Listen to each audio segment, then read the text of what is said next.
Back in 2021, a group of young Mormon moms blew up TikTok, eventually nicknaming themselves MomTok and gaining a following of millions. The moms initially became popular for their dancing and lifestyle content, where they would focus on being young moms and wives. I feel like postpartum anxiety and depression isn't talked about enough, and that's why you guys might be like, she talks about it all the time.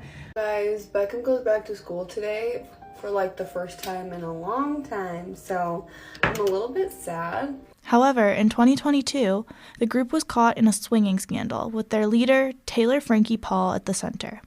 No one was innocent. Everyone has hooked up with, everyone in the situation. So, yes, I'm getting shunned for doing that. I was, going around, hooking up with my friend's, husband. The scandal gained popularity because it was such a stark contrast to their prior wholesome homemaking content. Their following grew so quickly that they caught the attention of Hulu and debuted their reality TV show, The Secret Lives of Mormon Wives, in September of this year. Aside from making dancing videos and gossiping, the moms talk frequently about their religion, both on the show and on TikTok. I'm an active member, I've served a mission, I've gone through the temple. The religious undertones of the show got me thinking about how social media has become a strong force in spreading moral and religious values, which led me to the question we are tackling on today's show. If social media presents a new opportunity to reach millions of people, are these Mormon moms performing a new kind of missionary work? Let's find out.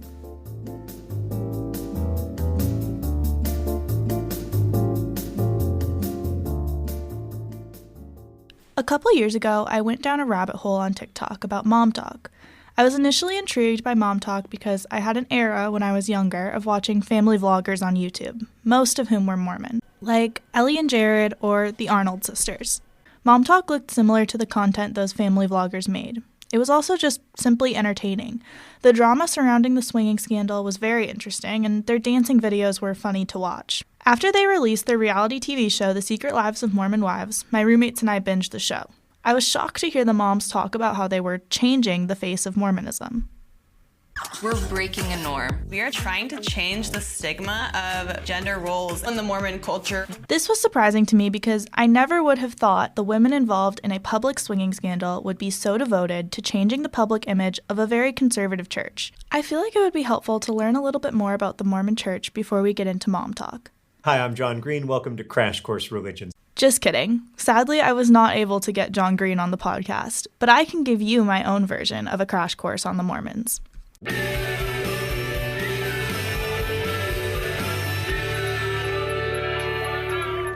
The LDS Church is a more conservative sect of American Christianity. The church follows both the Bible and the Book of Mormon, a text written by Joseph Smith, the founder of the religion. From these teachings, the church does not believe in same-sex marriage, and women are not allowed to carry the priesthood, which means women can't become ministers in the church. The LDS Church is perhaps most known for their missions. In their young adult years, both men and women at the church are encouraged to serve missions and spread the LDS Church's beliefs. Men serve for 2 years and women serve for 18 months. Like many Christian religions, religious growth is at the center of the LDS Church, and they spread their beliefs through their missionary work.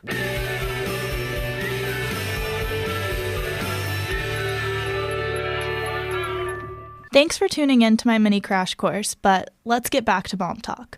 All of this got me thinking about religion's relationships with the media, because the moms are using TikTok as a platform to spread their religion. Social media and technology access are constantly evolving and expanding. New social media apps are being developed, and more people are getting access to the internet worldwide. These platforms provide a new opportunity for almost anyone to develop a following and reach millions of people. When MomTok creators said their goal was to change and spread awareness about the LDS faith, it got me thinking about how TikTok can be used as a platform for evangelizing. I was curious about the history of evangelical faiths and Christian missionary work, so I sat down with my dad, who is a Unitarian Universalist minister, to chat about what missionary work is and how religions spread. We began by talking about how evangelizing isn't just showing up to people's doors to spread the good word. It also comes in other forms, such as community outreach. Do outreach activities and things of that nature, public witness, wearing Unitarian Universalists are infamous for those yellow shirts that they wear to social justice things, right?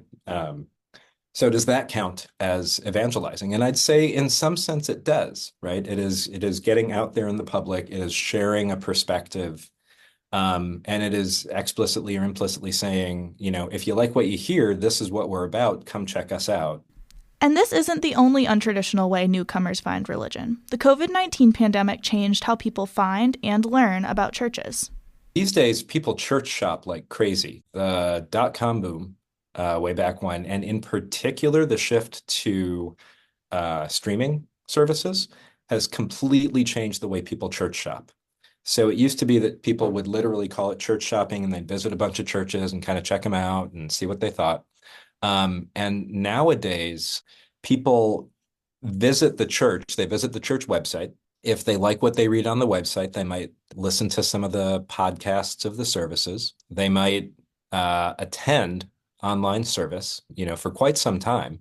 And they may do that for multiple congregations before ever setting foot in the door. But by the time they set their foot in the door, they have a really pretty good sense of what the congregation is about. So they're no longer new in the way that they might be, pre-COVID. My dad is talking about church shopping and how websites and online streaming services have changed how easy it is for people to learn about a congregation before they join. In many ways, social media works similarly for these Mormon moms. They are using an easily accessible platform to broadcast aspects of their lives in order to encourage others to learn about their religion. And newcomers don't even need to step foot off their couch to be exposed to these religious values. This is especially relevant to Mormons because the LDS Church is an evangelizing church. They care about converting as many people as they can. Churches have been trying to figure out how to engage people who are not yet members, who are not yet inside the faith, for as long as there have been churches. Traditions that emphasize growth will use, by necessity, will use every means to pursue that growth that they can. And so it makes good sense to me that traditions that have a culture of evangelizing would be more likely to be online. So basically, it makes sense that MomTok is using social media to spread their religion. And I shouldn't have been so surprised that these moms are wanting to change the face of their religion through social media. They come from a faith tradition that centers around spreading religious values and growing the religion. So of course it makes sense for them to use social media as a new platform to facilitate religious growth and change. It's also important to note that their followers are mostly young women in their teens and 20s, and spreading religion to younger populations is usually the most sustainable way to grow a religion or change the religion's public persona. So, do I think the moms of MomTok are promoting a new kind of missionary work? Kind of, yes. They are certainly spreading their views through the virtual space, and their followings are mostly made up of teenagers and young moms, which, as we learned, is the best audience to reach for religious expansion. But it's hard to measure if the moms are successful in recruiting anyone to the religion. What I can say is that their take on evangelizing is refreshing and more appealing than the typical knock on your door to tell you about Christ way. The mom's approach is so appealing for two main reasons. They're honest about their religion, and they have a relationship with their followers. Their first strategy is to focus on the flaws in their religion along with the successes. While all the moms talk about how important their faith is to them, they also talk about the questionable gender roles in the church and the church's problems with racism in the past. I love the Mormon church, but there are a lot of rules that we have to follow. We were raised to be these housewives for the men. They highlight the flaws, which is unusual for your typical missionaries. Being honest with your audience makes you more relatable. When your audience knows that you don't cover up issues, it makes you more trustworthy. The mom's second strategy is to build a relationship with their followers. They post on TikTok 2 to 3 times a day, which allows followers to build a relationship with them over time, something that doesn't happen in a traditional missionary model that Mormons typically use. They're also honest about what's going on. If they're having a hard day, they still post about it, just like they would if they were having a good day. This is really refreshing for their followers because often social media is seen as a highlight reel. Through this strategy, the moms have portrayed themselves as normal, everyday, relatable moms that their followers trust. So, in a way, the moms are pioneering a new model for evangelizing religions over social media. Through developing a trustworthy relationship with their followers, they can raise awareness of Mormon beliefs for their younger followers. I know this works because I am one of those younger followers. While I certainly would not say I've been converted, I now know a lot more about the church and Mormon beliefs than when I first started watching their content. For example, I better understand why Mormons wear garments, a religious clothing that is worn to remind them of their commitment to God. I also think frequently Mormons are seen as a polygamist group. I definitely thought this when I first started watching MomTok. But throughout watching these TikToks, I now know that polygamy has been shunned by the church for the most part and is really only present in extreme sects. While These moms might not be your stereotypical missionaries. They are certainly spreading religion, and they show us what religious digital content could look like in the future.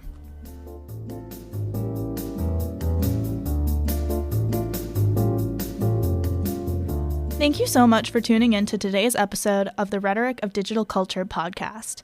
If you liked what we talked about on the podcast, be sure to check out our other episodes that cover topics from Noah Miller to fashion TikTok. See you next time.